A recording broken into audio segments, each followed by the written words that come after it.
त्या मुलांचं बघा तुम्ही, करिअर चांगलं होत नाही आणि ज्या घरात आई वडील व्यसन करतात त्या मुलांच्या घराची वाताहत होते.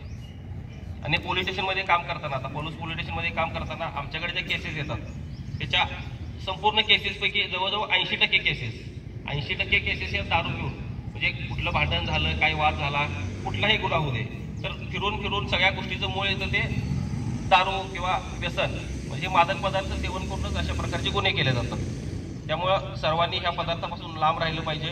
आणि तुम्ही तुमच्या घरात कोणी व्यसन करत असतील, आपल्या नात्यातले आई वडील भाऊ बहीण, तर त्यांना हे मादक पदार्थ ह्या सर्वांपासून लांब राहण्यासाठी विनंती केली पाहिजे.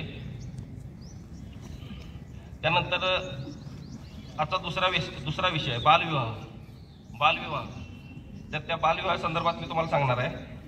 बालविवाह ही अशी कन्सेप्ट आहे आपल्या भारतामध्ये, 18 वर्षाच्या आतली मुलगी, 18 आणि 18 वर्षाच्या आतली मुलगी आणि 21 आणि 21 वर्षाच्या आतल्या कोणत्याही मुलीचं जर लग्न झालं तर त्याला बालविवाह मानलं जातं.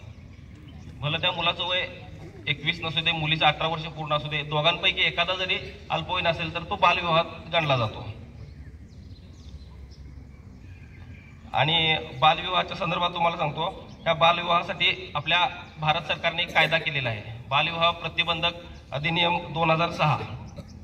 तर ह्या कायद्यान्वये एखाद्या व्यक्तीने बालविवाहाच्या गुन्ह्यात जर दोषी झाला व्यक्ती, तर त्या व्यक्तीला कमीत कमी 2 वर्ष शिक्षा आणि 1 लाख रुपयापर्यंत द्रव्यदंड केला जातो. आणि या बालविवाहामध्ये मुलाचे आई वडील, मुलीचे आई वडील, लग्न लावून देणारा जो कोण तुमचा भटजी असेल, गुरव असेल, त्याच्यासोबत त्या लग्नाला उपस्थित राहणारे नातेवाईक किंवा इतर त्यांचे मित्रमंडळी, ह्या सर्व लोकांवर गुन्हा दाखल केला जातो. त्यामुळं बालविवाह अतिशय घातक आहे. बालविवाह होण्याची कारणं त्याच्यामध्ये काय आहे, तर काही समाजामध्ये, आपल्या इथं नाही पण काही समाजामध्ये मुलींना ओझं मानलं जात आहे. परत काही पालकांची अशी धारणा आहे की अल्पवयीन मुलींचा, म्हणजे बालविवाह जर आपण कमी वयामध्ये केला तर मुलींना हुंडा, आता हुंडा ह्याच्यावर सरकारनं बंदी आणलेली ती कुप्रथा आहे, पण त्या हुंडा कमी देता येईल आपल्याला. त्याबरोबर जे पालक रोजगार करतात त्यांना काय होतं, एका ठिकाणाहून दुसऱ्या ठिकाणी आपण रोजगारासाठी स्थलांतरित झालो तर आपली मुलगी तरुण मुलगी आपली घरात कशी ठेवायची, त्या मुलीची जबाबदारी असते त्यांच्यावर. त्याच्यामुळे त्या मुलीचा बालविवाह केला जातो. त्यासोबत समाजात मुलींकडे बघण्याचा दृष्टिकोन, असे एक ना एक भरपूर कारण आहेत ह्या बालविवाह होण्याचा.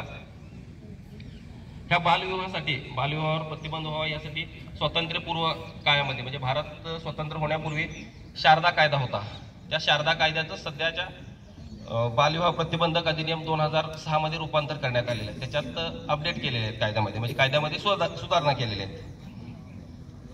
आपल्या एवढं कायद्याचा धाक असून, एवढ्या प्रमाणात जनजागृती असून सुद्धा आपल्या महाराष्ट्र राज्यामध्ये दरवर्षी सद्यस्थितीला किमान 1 लाख, ॲव्हरेज सांगतो मी, सरासरी किमान 1 लाख दरवर्षी महाराष्ट्र राज्यामध्ये, आणि संपूर्ण भारताचा जर विचार केला तर भारतामध्ये किमान 15 लाख बालविवाह दरवर्षी होतात.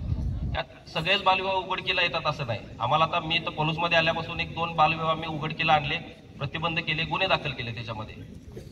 आणि समाजामध्ये कसं असतंय, जास्त करून गरीब समाजामध्ये, ज्यांचं हातावरचं पोट आहे, मध्यमवर्गीय आहेत, अशा लोकांच्या मध्ये जास्त प्रमाण आहे. उच्चभ्रू किंवा श्रीमंत लोकांच्या मध्ये ह्या बालविवाहाचं प्रमाण कमी आहे.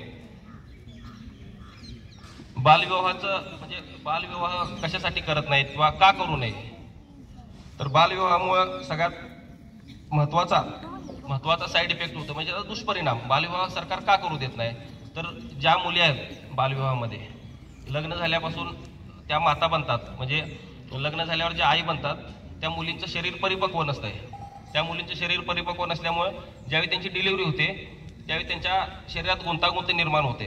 आणि बऱ्याच केसेस असे झालेले आहेत, डिलिव्हरीच्या वेळी त्या माता सुद्धा आणि त्यांचं बालक सुद्धा दगावला जाते, म्हणजे जीवानिशी त्या जातात. हे बालविवाहाचा सगळ्यात भयंकर दुष्परिणाम आहे. आणि कायद्याचा धाक आहे, ह्या सर्व गोष्टी केल्या तर हा बालविवाह रोखला जाऊ शकतो.